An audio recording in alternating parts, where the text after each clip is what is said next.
படத்தில் நடிச்சிருந்த Manohara sir, Manivannan sir, இந்த மாதிரி பல பேர் 5-6 நடிகர்கள் தற்போது இல்லை. ஸோ அவங்களுடைய நீங்கள் எந்த அளவுக்கு மிஸ் பண்ணுறீங்க? இந்த படத்தை பார்க்கும்போது நாங்கள் எல்லாம் மிஸ் பண்ணது வந்து என் குருநாதர் மணிவண்ணன் சார், மனோபலா சார். ரொம்ப வருஷத்துக்கு அப்புறம் வந்து அவங்களெல்லாம் ஸ்க்ரீனில் பார்க்கும்போது ரொம்ப கஷ்டமாக இருந்துச்சு. என்ன ஒரு மாபெரும் நடிகர்கள்.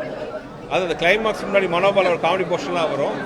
அதை வந்து மனோபலா சாரை தவிர வேறு யாரை நினச்சும் கற்பனையே பண்ணி பார்க்க முடியாது. அந்த மாதிரி ஒரு பின்னி எடுத்துதார் மனோபலா சார். ஸோ நீங்கள் எல்லாம் தேட்டரில் பார்த்து என்ஜாய் பண்ணால் அந்த நான் சொல்கிற அனுபவம் உங்களுக்கு கிடைக்கும். தயவுசெய்து எல்லாம் வந்து தேட்டரில் உங்கள் பொங்கல் கொண்டாட்டம், பொங்கல் விடுமுறையை வந்து மதகஜராஜாவோட கொண்டாடணும்னு கேட்டுக்கிறேன். தேங்க்யூ.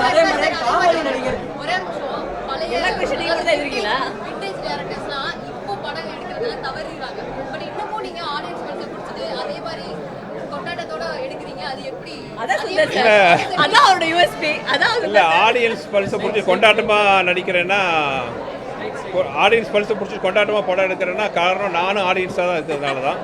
ஸோ நான் என்ன மாதிரி படம் அனுபவிச்சு என்ஜாய் பண்ணி சந்தோஷமாக பண்ணுவேனோ அந்த மாதிரி படம் தான் வந்து நான் எடுக்க ஆசைப்பட்றேன்.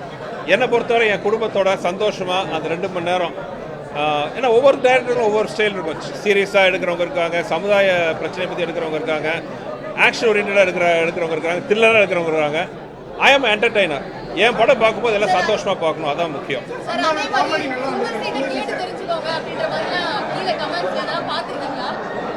இல்லை, நான் சோஷியல் மீடியாவில் எதுவுமே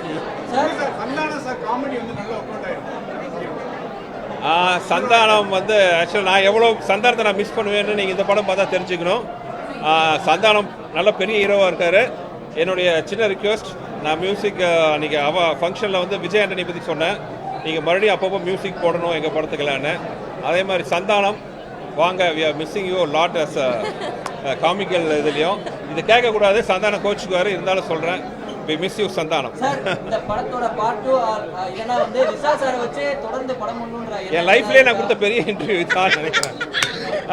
இல்ல நீங்க எந்த படம் எடுத்தது? அரண்மனையில 4 பார்ட் எடுத்திருக்கீங்க. மதகஜராஜாவுக்கு 2வது பார்ட் ஏதாவது வச்சிருக்கீங்களா? இல்ல விசா சாரை வச்சு அடுத்த படம் பண்றதுக்கான கதை ஐடியா ஏதாவது இருக்கா? நாளைக்கு சாயங்காலம் எனக்கு தெரியும். மதகஜராஜாவுக்கு மக்கள் கொடுக்குற வரவேற்பை பொறுத்து மதகஜராஜா 2 வருதான்ட்டு தெரியும். தேங்க்யூ. செய்திகளை உடனுக்குடனும் துல்லியமாகவும் தெரிந்து கொள்ள சப்ஸ்கிரைப் பண்ணுங்க.